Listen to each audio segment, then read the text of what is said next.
हाय दोस्तों, मैं कुमार मेरे मेरे YouTube channel exam classes forum 4 में आपका स्वागत है। आज मैं आपके लिए लेके आया हूँ हिंदी में रस। रस किसे कहते हैं? सबसे पहले हम आते हैं रस। रस तो आप समझते होंगे किसे कहते हैं। रस उसे कहते हैं जिससे कोई भी शब्द है, कोई भी आप मान लो कोई बात है या कोई सत्ता है, उसको पढ़ने में जो इंटरेस्ट आता है, मतलब जो हमें अनुभव होता है, जैसे हंसी अनुभव होती है, खुशी अनुभव होती है तो हसरस होता है, ऐसी दुख अनुभव होता है तो करुण रस होता है। इसी तरह मैं आपको आज समझाने आ रहा हूँ। अगर कोई भी ना ही दुख हो और ना ही उसमें सुख, कुछ भी नहीं उत्पन्न हो तो वो शांत रस होता है। मैं आज आपको समझाने आ रहा हूँ सिर्फ दो रस, हसरस और करुण रस। पहला है हसरस।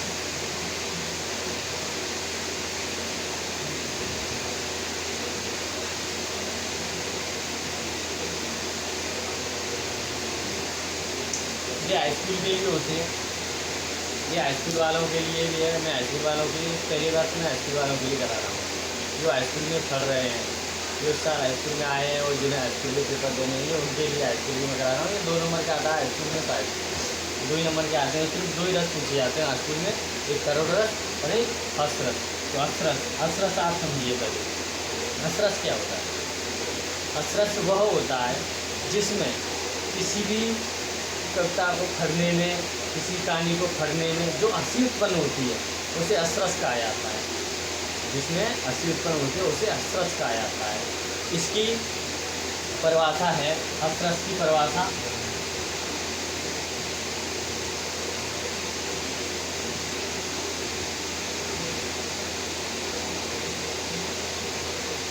हसरस की परिभाषा है किसी की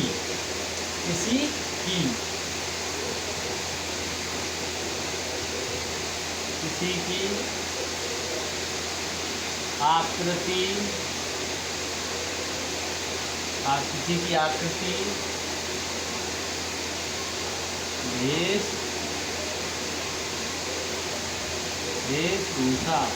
वेशभूषा आदि को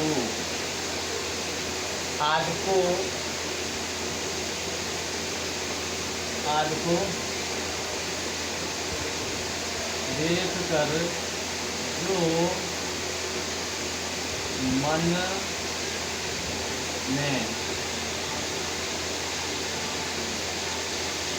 विनोद का भाव जागृत होता है, वह हास कहा जाता है। वह हंस कहा जाता है। यही हास यही यही यही यही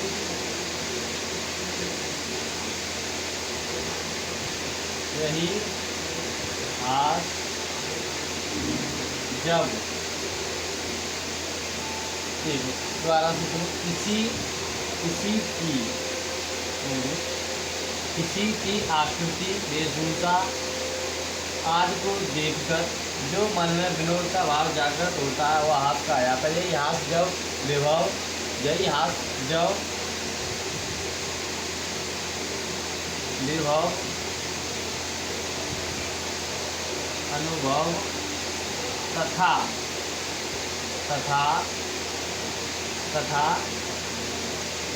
संचारी भाव से पुष्ट होकर हास्य कहा जाता है। कहने का मतलब समझिए, ये क्या लिखा है इसे तो बाद में देखिए। इसे याद कर सकते हो तो इसे याद करना, अगर याद नहीं कर सकते तो पहले इसे समझो। हास रस मैंने आपको बताया था किसी कहानी या कविता को पढ़ने में किसी भी कहानी या कविता को पढ़ने में जो मन में हंसी उत्पन्न हो, जो मन में हंसी उत्पन्न हो उसे हास्य कहा जाता है। कहने का मतलब ये क्या है, किसी की आकृति, मतलब किसी की आकृति हो, किसी की आकृति ऐसी हो कि जिसे देखकर हंसी उत्पन्न हो आपको, तो वो हास्यरस कहा जाता है। वेशभूषा, किसी का वेशभूषा ऐसा हो कि जिसको देखकर आपको हंसी उत्पन्न हो, जैसे किसी की नार में आप जूतों की माला डाल दो, उसे देखकर आपको आपके मन में हंसी उत्पन्न हुई, तो वो हास्यरस कहा है। कहने का मतलब मेरा ये है, किसी भी कहानी या किसी भी वाक्य या किसी भी कविता को पढ़ने में जब उसमें हंसी उत्पन्न होती है, अंदर से हंसी उत्पन्न होती है, उसे हास्यरस कहते हैं। हास्यरस की ये परिभाषा है। लेकिन मैं जो आपको समझा रहा हूँ उसे आप समझिए, जो मैंने आपको समझाया उसे समझिए आप। किसी की आकृति, वेशभूषा, आकृति या चेष्टा आपको देखकर मन में जो विनोद का भाव जागृत होता है वह हास्य कहा जाता है। यही हास्य विनोद भाव से पुष्ट होकर बढ़ता है, उसे हास्यरस कहा जाता है। हास्यरस कहा जाता है। अब इसका देखो उदाहरण,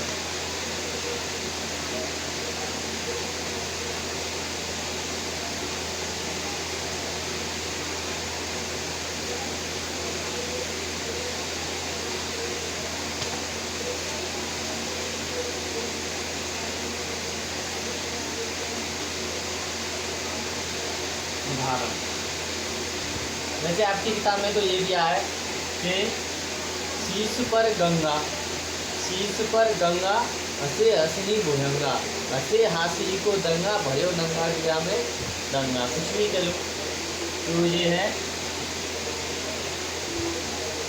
शीश पर गंगा। मैं आपको बताता हूँ, आपको करना ये है कि आपको वो शब्द लिखना है, वो कहानी बना के लिखनी है जिससे पहली बात तो उससे कोई अर्थ निकले और उसे जो पढ़े उसे हंसी उत्पन्न हो, वही हास्य कहा जाता है।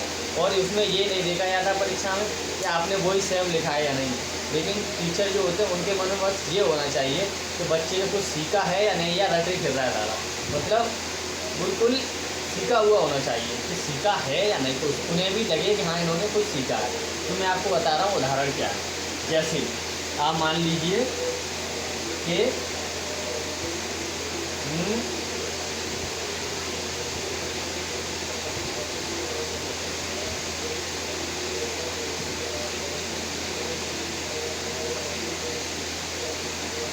बूढ़ी बूढ़ी बूढ़ी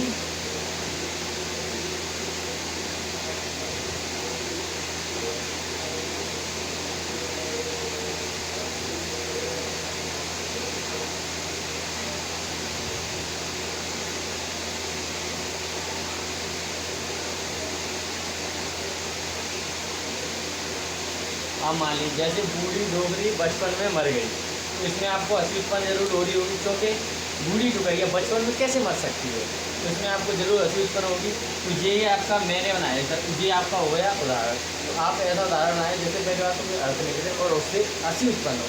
आप चाहे कोई भी उदाहरण बना के लिख सकते हो, कोई ज़रूरी नहीं है कि मतलब आप वो ही लिखो, जो आपके समझ में आ रहा है आप बना के लिखो, तो आप बहुत आगे निकलोगे। और आप किसी की देख देख के लिखोगे तो कुछ नहीं हुआ।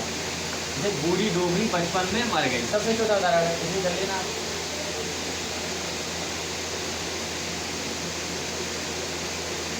अब आपका आता है करोड़ रस। करोड़ रस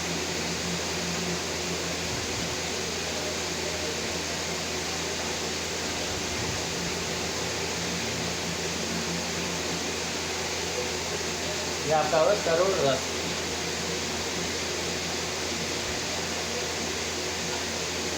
करोड़ करोड़ का मतलब होता है शोक मनाना।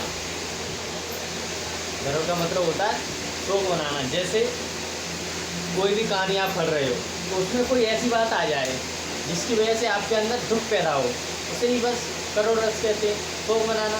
किसी भी कहानी, और इसकी परिभाषा सुनो, किसी भी कहानी या कविता को पढ़ने में हमें जो दुख उत्पन्न होता है, अगर किसी भी कहानी या कविता को पढ़ने में हमें दुख उत्पन्न होता है, उसे ही शोक रस, इसका स्थायी भाव होता है शोक, उसे ही करोड़ रस कहते हैं। तो इसकी परिभाषा दी गई,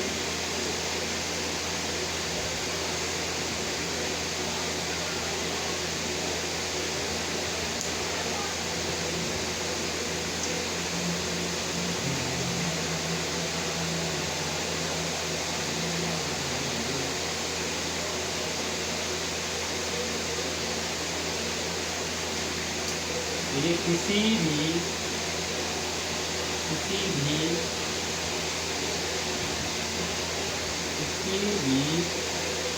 प्रिय वस्तु या व्यक्ति,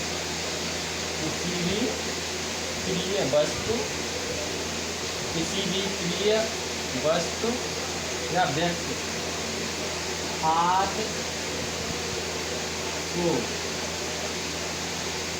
देख कर जो मन में भाव उत्पन्न होता है वह को कहा जाता है। यही जब विभव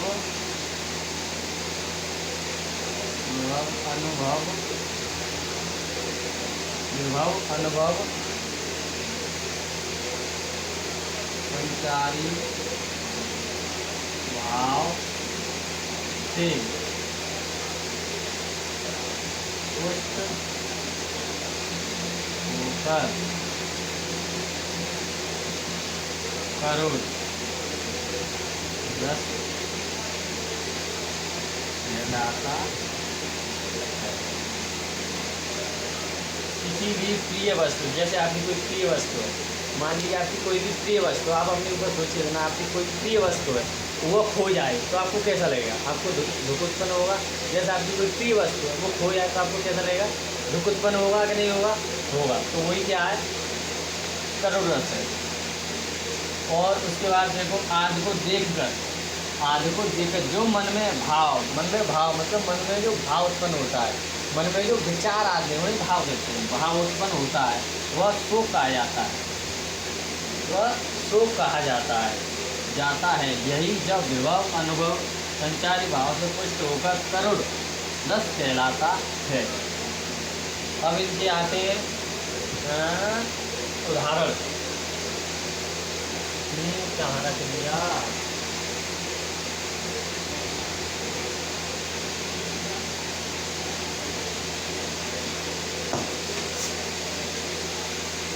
उदाहरण, आप मान लीजिए उदाहरण यार कैसे भी लिख सकते हो। जैसे एक लड़का था, उसकी कल शादी थी, आज वो एक्सीडेंट में मर गया। तो असली क्या हो रहा है? दुख उत्पन्न हो रहा है। क्यों दुख उत्पन्न हो रहा है? क्योंकि एक लड़का था, वह कहीं जा रहा था और एक मतलब ऐसे समझिए, एक लड़का था, उसका कल विवाह था और आज वह अपने मामा के यहाँ कार लेकर नौता देने जा रहा था, इन्विटेशन करने जा रहा था, तभी उसकी रास्ते में मौत हो गई। तो इसमें आपको क्या उत्पन्न हो रहा है? दुख उत्पन्न होगा कि यार ये तो बहुत बुरा हुआ। तो शोक हो रहा है कि नहीं हो रहा है? बस ऐसे उदाहरण बना लिया करो, उदाहरण, और आप खुद बना लेना उदाहरण, ठीक है? ऐसी चीज़ कहो, ऐसी बात कहो जिसमें किसी दूसरे को दुख उत्पन्न हो, तो वो क्या है? करुण रस है। अब इसके स्थायी भाव स्थायी भाव इसका क्या होता है पता? शोक।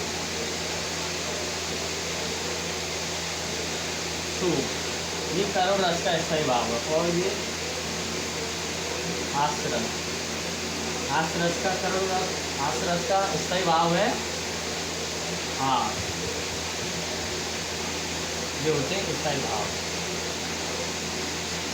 भाव।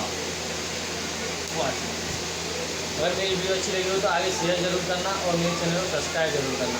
ऐसे ही हाई स्कूल की आपको टीचर की सारी मैं पूरी करा दूँगा। करुण रस, अलंकार, भलंकार सारी चीज़ें करा दूँगा। थैंक यू, धन्यवाद, जय हिंद।